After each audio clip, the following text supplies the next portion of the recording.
بەمەبەستی ڕوبەڕووبوونەوەی لێکەوتەکانی وشکە ساڵی لە وەرزی هاویندا دانیشتوانی قەزای قەرەداخ و بەتایبەت دانیشتوانی گوندەکان سەرقاڵی دروستکردنی پۆند یاخود بەنداوی بچووکن. ئەم هەنگاوەی گوندنشینانی سنووری قەرەداغ دوای ئەوە دێت حکومەتی ماوە بە سەرچووی هەرێم ناوچەکەی هاوشێوەی بەشێکی زۆری ناوچەکانی دیکە پەراوێز خستووە، بۆیە بە ناچاری خەڵک لەسەر ئەرکی خۆیان ڕوبەڕووی قەیران و گرفتەکان دەبنەوە. لە نێوترین پێشهاتدا دانیشتوانی گوندەکانی کۆشکی خوار و تەکیە بەنداوێکی خۆڵیان لە سنوورەکەیان دروست کردووە.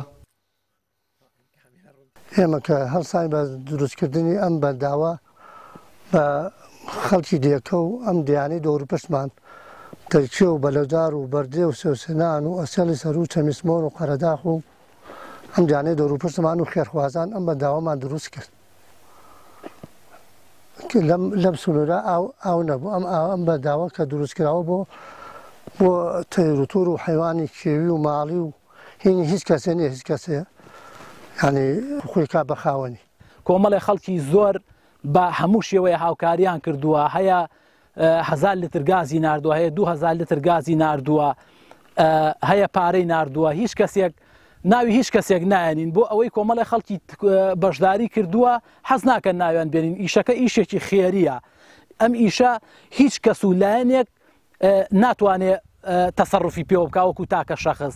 خزمەتکردنێکە بەڵێ بە دەرەجە یەک بۆ کۆشکە، بەڵام خزمەتکردنێکە بە هەموو ژینگەی ناوچەکە.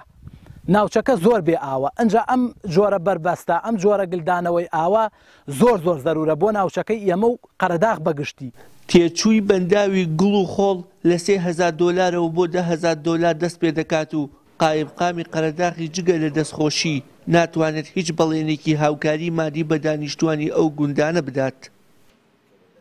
ئومێد دەکەین ئەم پرۆژانە خەڵکی بەردەوام ئیشی لەسەر بکات و ئێمەش لەگەڵ بەڕێوەتی ئاودێری سلێمانیە لە ڕێگەی مامەڵەی تایبەتیەوە بۆمان ناردوون و ڕوانەکردوون ئەوانیش درێخیان نەکردووە و خستویانتە پرۆژە و پلانی خۆیانەوە لە ئایندا بۆ زۆربەی گوندەکانی قەرەداغ کە گونجاو بێ لە ڕووی جیۆلۆجیەوە، لە ڕووی جوغرافیا و شوێنی هەڵکەوتەی خاک و توربەی زەویەکەەوە بێ ئەو پرۆژانە گرنگی پێ بدەین.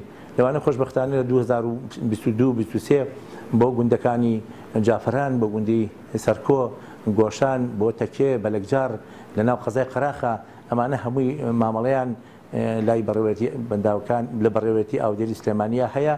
ومێ دەکەین ئینشاڵڵا بۆ 2024 ئەو پرۆژانە بکەوێتە کار. و هەڵکەوتەی جوگرافی قەرەداغ بۆ دروستکردنی بەنداوی خۆڵی زۆر گونجاو و هەر لەبەر ئەوەیە کەم گوند هەیە لە سنوورەکەدا خاوەنی بەنداوێکی هاوشێوە نەبێت و ئەمەش تا ڕادەیەک بارگرانی وشکە ساڵی وەرزی هاوینی لەسەر شان سوک کردوون. وشیار محەممەد، کەناڵی ئاسمانی پەیام، قەرەداغ.